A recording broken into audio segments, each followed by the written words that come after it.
Tricia. So guys, for today's video ay gagawa tayo ng most requested video ng mga classmates ko and my besties, Elaine and Gentle, para sa inyo to. And this is also for you guys, para may idea din kayo kung ano yung mga makeup na kailangan yung gamitin kapag magsa-start pa lang kayo or kapag gusto nyong matutong mag-makeup. So guys, without further ado, let's just get started. Okay guys, before anything else and bago ko makalimutan, yung mga products na gagamitin ko dito is less than 200 pesos. For the first product na lalagay ko sa face ko is this Micellar water. So this Micellar water is from Garnier. And pwede itong pang-remove ng makeup and also pwede din siyang pang-cleanse ng face.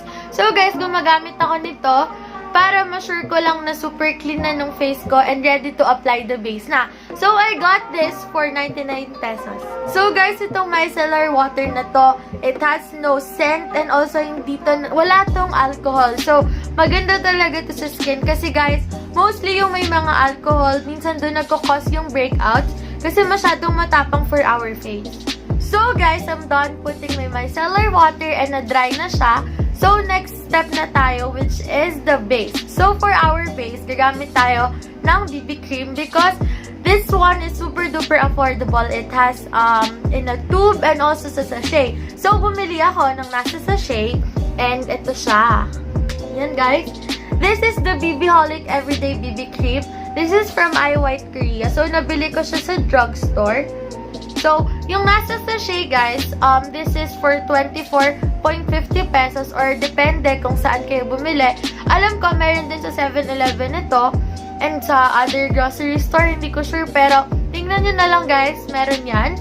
And dalawa lang yung shade nito. Yung shade nito is light and beige. So, yung nakuha ko pala is beige. Tingnan natin kung sakto siya sa skin tone ko, but yeah, ito yon, meron siya sa tube. Yung nasa tube nito is less than 200 pesos pero pang matagalan mo na siyang gagamitin. So, maglalagay na lang ako ng picture dito para makita nyo. Itong BB cream na to, na-try ko na siya dati and mabango siya. Pero hindi siya full coverage. Pero guys, natural looking siya, lalong-lalo na for everyday lang. So guys, sa pag-a-apply nito, pwedeng hands lang. And if you have your beauty blender or your brush, okay lang naman siya. Hindi siya matte finish. It has a dewy finish. Kasi diba sa mga Koreans, ang makeup nila is dewy lang. Hindi sila masyadong hindi sila more on matte side. Kasi mas gusto nila yung medyo may glow, guys. Ayan, may glow siya, pero super. Hindi siya sticky, medyo watery siya, pero ayan. This is for natural looking lang, kaya maganda talaga siya for everyday and para makapagsimula na kayo, maganda to sa simula ng pag-makeup nyo. So guys, para sa concealer, wala talaga akong mai-recommend sa inyo. Pero guys, meron ako dito. Hindi ko kasi alam kung magkano yung price nito. So, this one is the Maybeline Fit Me Concealer. If you wanna buy this one, you can check this out na lang sa mga Watsons or drugstore kung saan man siya available. So guys, kapag hindi kayo makakabili nito, you can use lang also the BB cream that you used for your base. So, maglalagay lang tayo, magdadagdag lang tayo sa under eye natin para mag-serve din siya as our concealer. So, konti lang. Paglagay lang tayo dito and ito lang sa under eye natin. Ay, sabi ko nga, we need to set this with the powder. So, I have here 2 recommendations for you guys. The first one is the loose powder. And the loose powder is this one. This Nichido final powder. So, guys, nabili ko lang to sa super affordable price. So, guys, ang video na to, puro maririnig is affordable. Yan. Yun talaga, guys. Kasi super affordable lang nagagamitin natin dito, di ba? But anyway, this final powder is for only 150 pesos. And madami na siyang laman. 25 grams na siya. And this is in the shade Creamy Glow. Marami siyang shade doon. Tingnan nyo na lang kapag bibili na kayo sa Watsons. Kasi sa Watsons ko ito nabili. Okay guys, the next one is the compact powder. So this compact powder is from Maybeline, which is this one. This is affordable for the price of 169 pesos. So guys, eto, refiller lang to, pero matagal nyo din siyang gagamitin. So, bumili lang ako nito for travel size lang. And guys, kasi two-way cake na siya. And this is the clearsmooth all-in-one, all control with SPF 32 PA+++. So, maganda na siya. It has a SPF na. Kaya maganda guys. So, I'm in the shade 03 Natural. Madami siyang shade doon. Hindi ko lang alam kung ilan siya. But, marami kayong pipilian. Pag pipilian, meron din siya yung nakalagay na sa isang compact na meron ng mirror. If you want, you can buy that one. Okay, so pag-a-apply ng compact powder, lalong-lalo na if yung ginamit yung base is medyo liquidy and sa tingin nyo madali siyang magbura kapag ginanon nyo siya.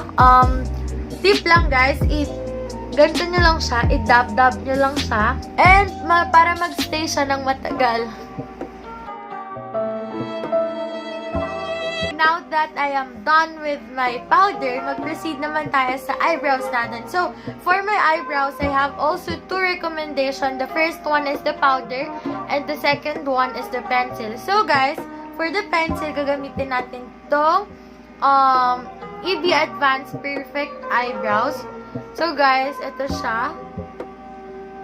Yan. This is in the shade medium brown and it comes with a brush. And guys, nabili ko lang to for only 65 pesos. And the next one is yung powder. And ito siya, guys.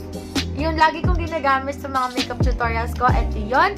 Nabili ko siya for 200 pesos. Exactly 200 pesos. And guys, maganda lang dito sa powder, eyebrow powder na to is meron na siyang 3 shades.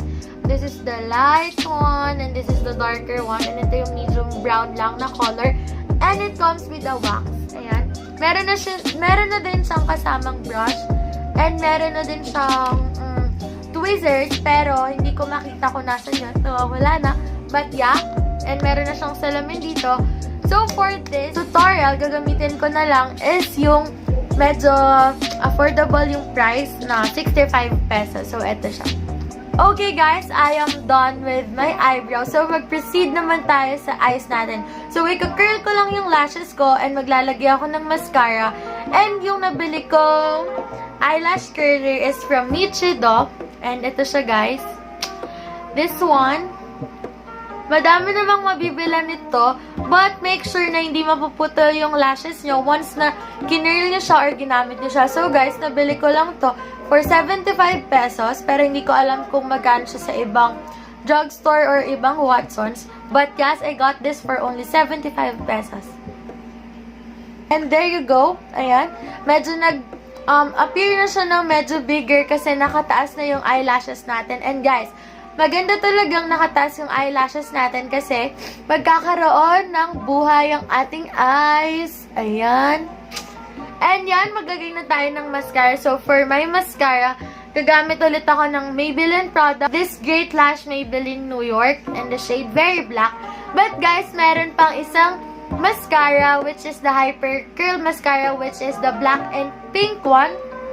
And yun guys, super affordable nun. Maglalagay na lang ako ng picture dito para mas makita nyo. And yung mascara na yun, mabibili nyo siya sa Watsons. I think 150 and up. And less than 200 pesos lang din siya guys. Kaya affordable din siya. So, maglalagay na tayo nito. Yes, okay na. Maganda ng ating eyes. Ayan. So, for the next step, ay maglalagay na tayo ng blush. So guys, dalawa ulit yung recommendations ko sa inyo, but different brands din siya. I have here two blush ons, and this one is from Nichido, and this one is from Careline. But guys, nabasag kasi siya, kaya ayan. This is in the shade Peach Glow, and this Nichido is in the shade Tomato. So ito daw yung best seller nila. Guys, mas affordable to. Pareho silang affordable, but this one, medyo lower yung price niya compared dun sa Careline. Kasi yung Careline na yun is 95 pesos. And this one is 88 lang. But, konti lang yung difference nila kung ito yung bibili nyo. Kasi guys, maganda din yung color payoff niya sa skin. And, mapumili lang kayo doon ng ibang shade na bagay sa inyo. Dahil guys, madami din dong shade doon. Check nyo na lang din guys. Kasi I'm not sure. Pero may alam akong isa pang bestseller nila which is yung cool round. Bagay siya sa mga morena skin tone. So, for this look, gagamitin lang natin tong Nichido in the shade Tomato.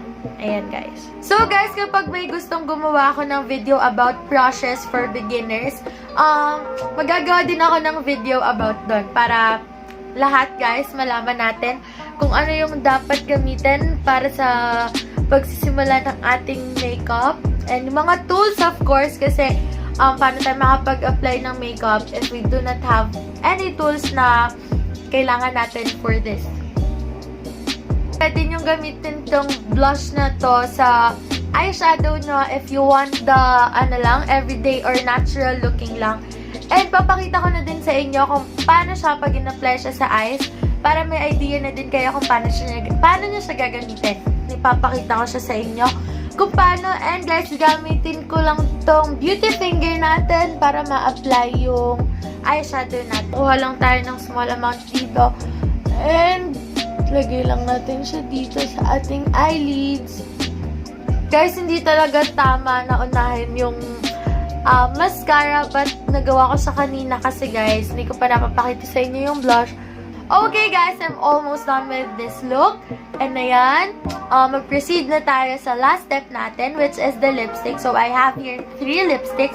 And same lang siya ng brand. This is from Careline. Ayan guys. And this one is the Better Than Basic Careline Kiss Sticks in the shade Just Better. Ayan siya. Oh my gosh. Ayun yung mag-focus. But guys, yun yung shade niya. Just Better. Ito siya. Medyo brownish yung shade niya. Nude yung shade niya. And guys, retractable lang siya. Ayan. And medyo mahaba din siya.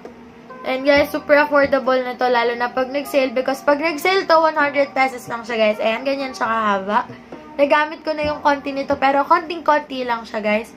So, for the next one is this Careline Matte Liquid Lipstick. This is in the shade Semi-Sweet. And this other one is also Matte Liquid Lipstick. And this is in the shade Glaze. Ayan, guys. Pag nag-sale din to, nagiging 100 pesos na lang to. So, guys, gamitin na lang natin for this look is this Careline Kiss Sticks. This one, super moisturizing yung feeling nito, guys. So, yeah, gamitin na natin. There you go, guys. I am done with my whole makeup. And, ayan, guys, those products are very, very affordable. And, guys, magagamit nyo siya kapag magsa-start pa lang kayo mag-makeup or you're a beginner, kung gusto nyo bumili ng makeup, you can buy those products na mga pinakita ko kanina. And kasi guys, ayan yung finish look niya. And as you can see, super ganda naman ang finish niya. And ayan guys, worth it na siya sa budget nyo. And guys, kung gusto nyo malaman yung iba pang details or information about those products, ilalagay ko na lang yung list niya together with the price dun sa description box para meron din kayong base kung paano nyo mabibili yun. And yun guys, I hope na may natutunan kayo and may nakuha kayo dito sa video na to. And if you like this video, please give this a big thumbs up, subscribe to my channel, and don't forget the bell button beside the subscription button to be notified every time I post a new video. And yun guys, thank you so much for watching. Bye-bye!